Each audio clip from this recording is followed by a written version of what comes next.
straight to Louise in London. Now, Louise normally presents this show. She can't be here today because she's in London receiving a very special award. Hello, Louise. Hey, this is a bit weird, isn't it, Kev? How's it all going? Is everyone behaving themselves? Pretty much, yeah. Keeping an eye on everything for you, looking after the show for you. Excellent, thank you. I'm so proud. The whole team are so proud of you being in London. Have you had a nice day? Thank you. It has been a really lovely day and quite awe-inspiring, actually, because I was one of 16 women getting a variety of different awards, and they were from all over the world. So I just sat on my seat just looking at all these incredible women going, wow, wow, wow. So it was lovely, and they had cupcakes, Kev, so that's always fantastic, isn't it? Well, of course, if there's cupcakes, that's amazing. Now, Louise, we want to play a little recording. This is earlier, you receiving your award. Have a listen to this, and then I want to get your reaction to it, please. Our next group of women are leaders who have encouraged and motivated those around them. So not every one of these women is a manager, but they're all leaders, creating spaces for themselves and other women as places where that did not exist before, showing up for colleagues and audiences and leading teams with empathy and courage. Louise Holland, a regional afternoon presenter from Cambridge. Despite losing her own livelihood, she is constantly checked in with everyone and even offered giving up her chance of another position when she feared to be at loss of someone else.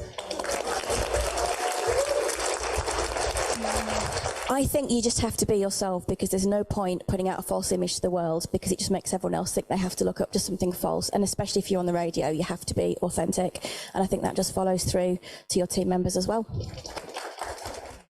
There you go, Louise. What did you make of that? I actually don't remember any of that happening, because the Director General, Tim Davey, was sitting like 2 seats away from me, and I just kept thinking, don't say anything in trouble, you'll get you in trouble, don't swear, don't get fired. So I actually don't remember any of that happening. I just kept thinking the biggest of all the bosses is literally 6 feet away from me. Don't mess up.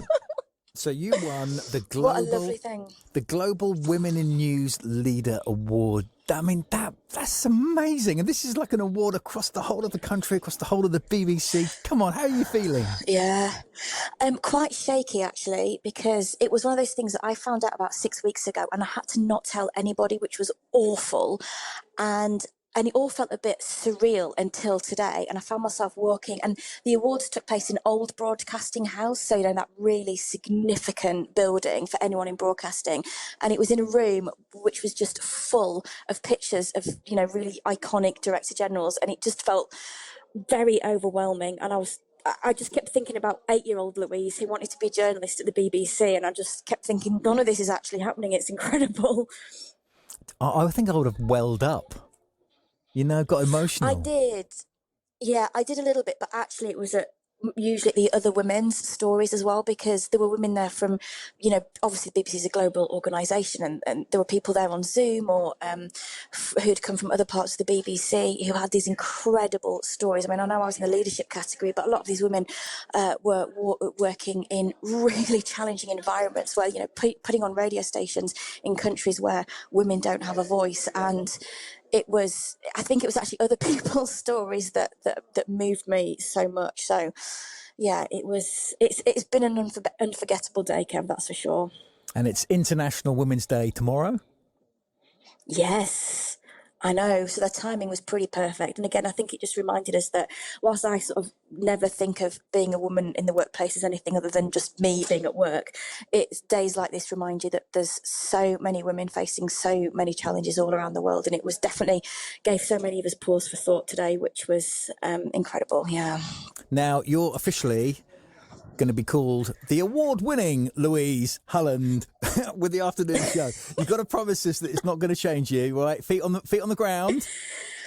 Well, considering I nearly fell off my own shoe when I was trying to put my flat shoes in my bag and put my high heels on, I think my ego is very much where it should be at the moment, Kev. But I'll let you know if I decide to change. Every single colleague right here that you work with says the same thing. You could not have deserved this award more. I've spoken to Heather, to Cherry, to Honor, to Keith. I mean, an endless list of people that you work with. They all think you fully deserve this. You're an inspiration to be around because you constantly check in with others. You're more interested in how everyone else is rather than your own self. And I think that's part of the reason why you have won this award. It's richly deserved, and we couldn't be more proud. Thank you very much. But as you will know, you cannot do a good job if you're not surrounded by brilliant people who want you to do a good job. So stop it, Kev. Honestly, I was keeping it together till we had this conversation.